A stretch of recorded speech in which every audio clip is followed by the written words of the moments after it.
sitting in my easy chair. Good place to stop, sitting in my easy chair. So this is 300 Mile Per Hour, Outpour Blues. Great song by the White Stripes. Probably number 2 on my list of favorite songs by them. And it's a great song. It's, of course, got a couple of layers of guitars. They do this song live on their Under Great White Northern Lights. I always forget the name of that album. But they do that song, and I'll tell you what's fun to do, because on the album, on that live song, he doesn't do the, the layering. So it's kind of fun to play that song and put the layers on top of it once you know how to play them. It's actually like you're playing with Jack on stage, so that's kind of fun. So this song is in E, and it starts with that E note right there, open E, and then you're going to hit 7th fret of the A string, which is also an E. So just 2 separate octaves there. And then you're going to put your index finger on the D string, 6th fret. And then you drop it down 2 notes. So now you're hitting the, that would be a D and a, whatever that is, 4th fret. So 5th fret and 4th fret. By the way, this song kind of goes back and forth just from an E to a D. That's the layering of it. It's just different places that he plays it.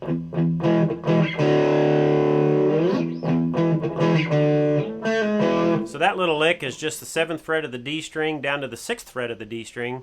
And then you resolve it on the 7th fret of the A.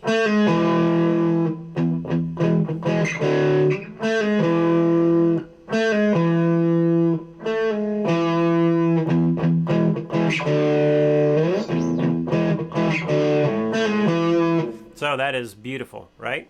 And so once he starts singing, it's the same thing. He's going from E to D, but it's more like this. So a more conventional chord, which is, he hits that open E a little bit. He just kind of suggests it. But he's hitting an E power chord, which is the A string 7th fret and the D string 9th fret. And then he drops it down 2. Now it's a D. 5th fret of the A string, 7th fret of the D string. Well, that's not the right lick. It's when he's going, I'm bringing back ghosts that are no longer there. Back to that first version of the chords. Getting hard on myself. I kind of, when I hit that D there, I deaden the E string a little bit. I let it resonate a little bit up here on the E. Bringing back ghosts that are no longer there, and then I'm kind of deadening that E string. And even letting that chord go down into the G string just a little bit with my ring finger kind of hitting those strings there. Bringing back ghosts that are no longer there. So then it goes to the, I guess, I don't know what you call it, the pre-chorus, where he's going, well, there's 3.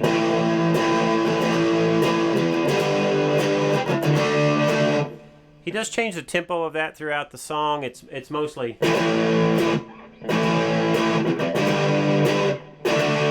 So I'm going from an A chord, which is 5th fret of the E string, 7th fret of the A string. And then a G, which is just moving down 2 frets.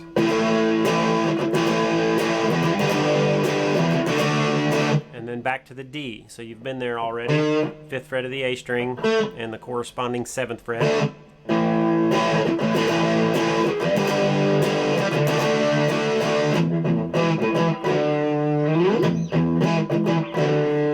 Well, you're holding tight to it, B. So that's going to be the 7th fret of the E string. You're holding tight to it.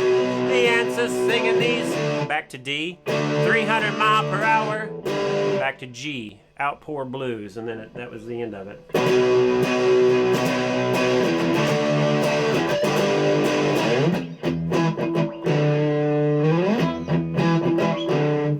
He also changes it a little bit. I think maybe on the second or third time that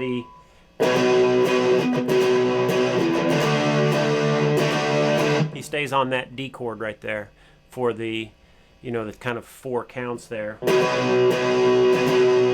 2. And he stays there on that D string, or D chord. So sometimes he'll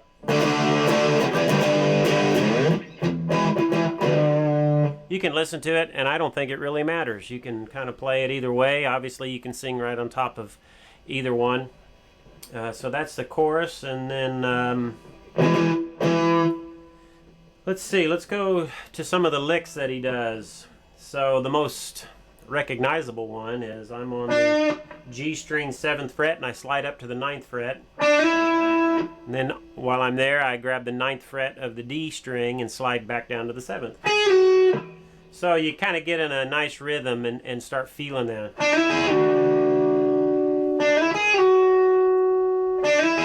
Kind of let those ring out, complement one another. And then the way that ends is he hits the B string again and slides down another 2 frets.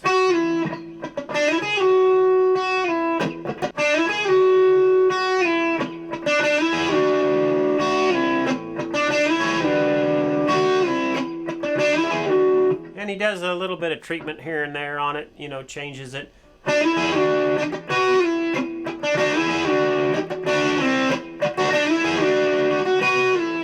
So get the feel for it. Again, if you're playing it live and you're doing that little riff on there, about any way you play it, it's going to sound really good. So now the other thing he does, and I've seen where you can do this with a harmonic, he creates a harmonic there, and he does that, I do believe, because the 2 notes that really create that next sound is he's going. So that is, what is that, a G sharp to an A, right? And that's going to be right here as well. Same notes. So what he's doing is creating a harmonic by going up 12 frets from there. So you'd be way up here.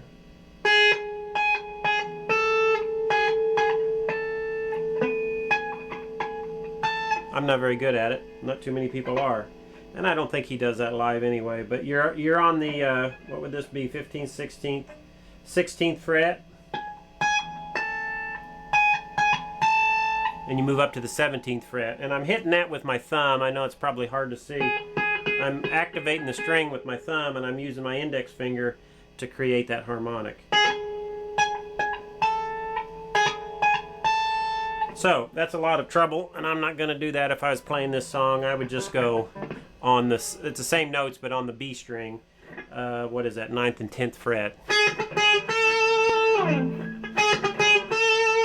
Sounds certainly adequate. So if somebody's doing the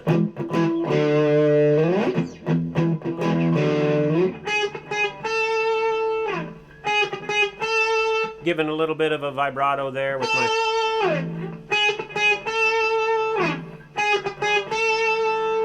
okay?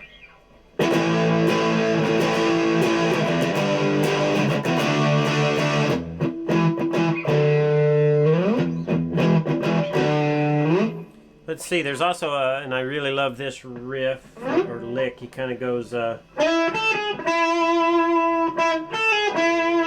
he may not even hit that G string. If you listen to it closely, it kind of sounds just like this. He slides up to the 9th fret of the G string, and then 10th fret of the B string, 9th fret of the B string. I think that's actually what he does, but I kind of always find myself going. So I don't know if he suggests that or hints at it, I don't know, but I'm hearing it, but not actually hearing it, if you know what I mean. Pauses, and then kind of runs through the same notes again with just a different rhythm. And definitely resolves on that G string 9th fret.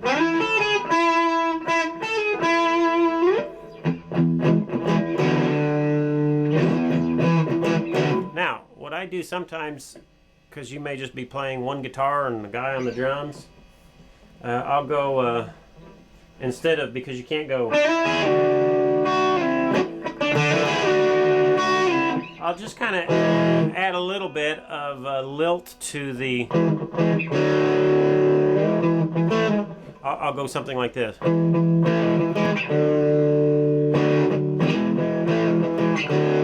I know that's not the way the song is played, but it gives it that little bit of extra texture that you would accomplish with a second guitar. So I don't know, that's just a suggestion. Leave it, or take it or leave it. There's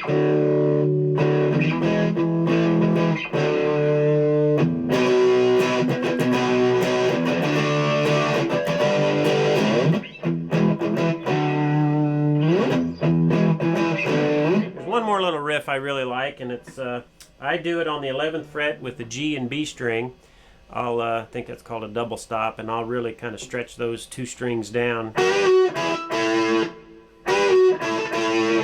So I'm stretching the 11th fret of the B and the G, and then I'll, I don't know exactly what it is, but I don't know if it's just the 9th fret of the same two strings, or I'll be on the B string 10th fret sometimes. So right there I've got 9th of the G, 10th of the B. You can go, and that's where I use both of them. I'll hit the 9 on both strings, and then the last time I hit it, I'll go up a fret on the B string. Sorry. Either way, there's your little box you want to play in.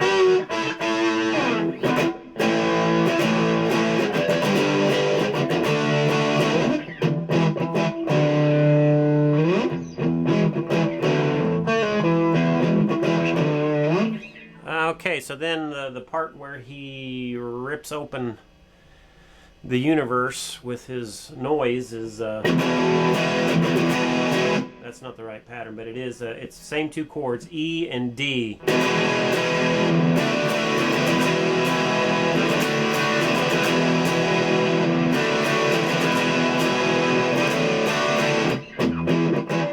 So just going back from an E major to a D, and I play it down there with the open chords because it makes more noise, and that part of the song is all about noise, because you could do the same thing right here with the chords you were using before, E.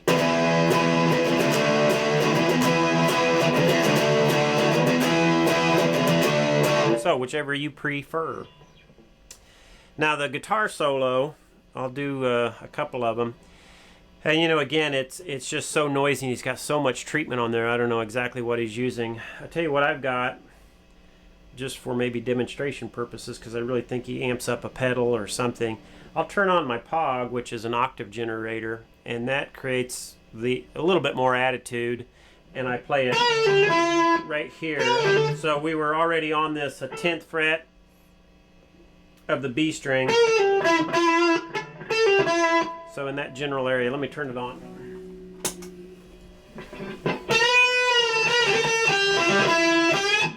So you hear that attitude? So that's what I use. You can just use every pedal on your board, turn them on, and get some really, really loud noise. So,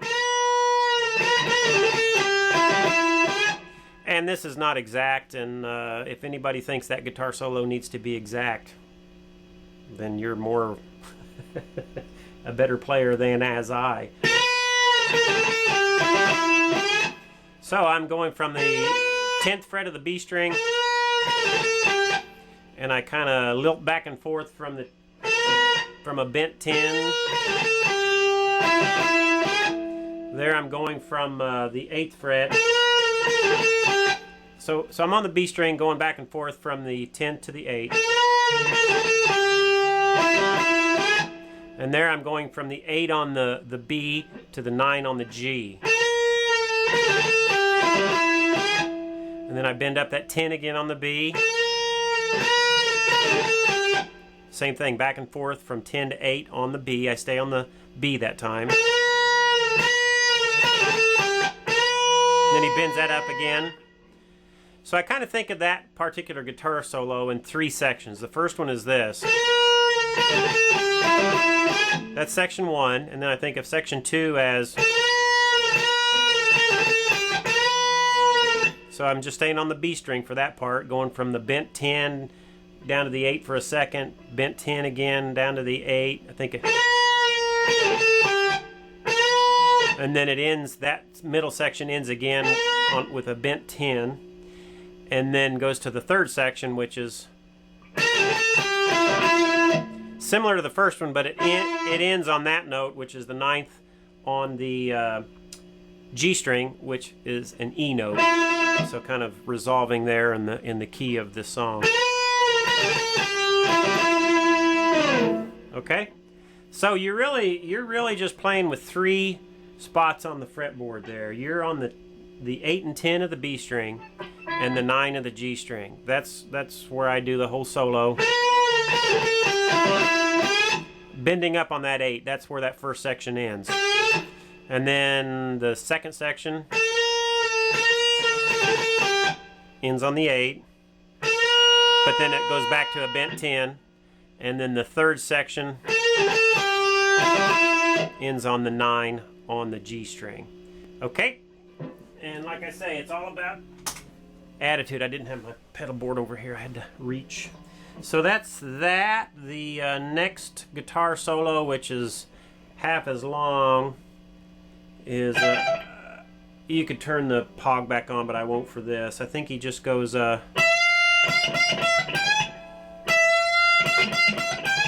I'm just on the 12th fret of the E string, and I bend it up, I think 3 or 4 times.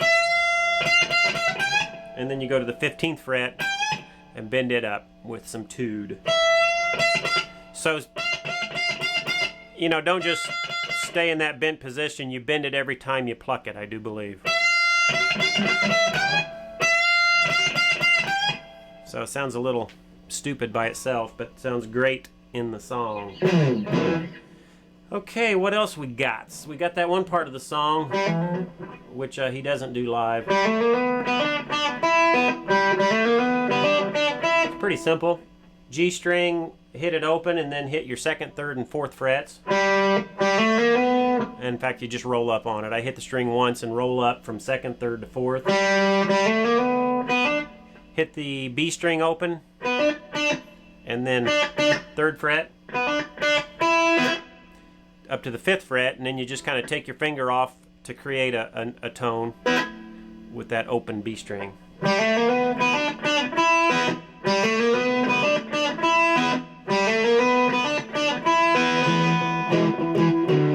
to that. He, I think, only does that once or twice after the intro. You can do it as much as you want, especially if it's one guitar. Add that in there, keep the song, fill some space, add to it. That's what I was doing with the adding a little bit of rhythm to the song if you're only playing with one guitar. I'm bringing back those that are no longer there. So I didn't do that very well, but you see what I mean.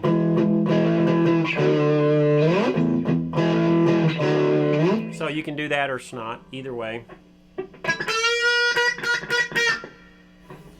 Okay, the last guitar solo, I don't think I have that one down yet.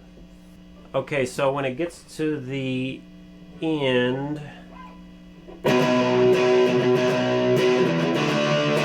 where he's going through that long list of things he's wondering about, he stays on that D for 6 times.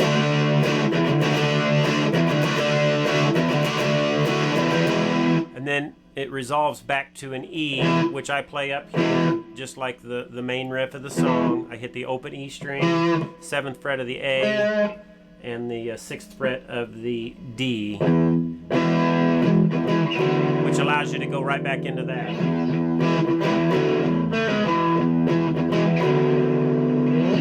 Thanks for sure on that graveyard.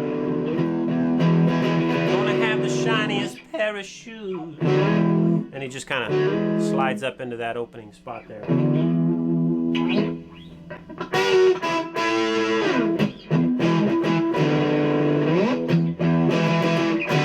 He does that live.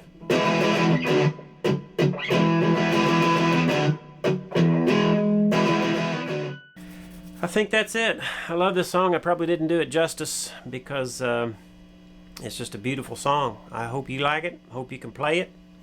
Get a couple of buddies and have fun. 300 mile per hour Outpour blues, over and out from my easy chair.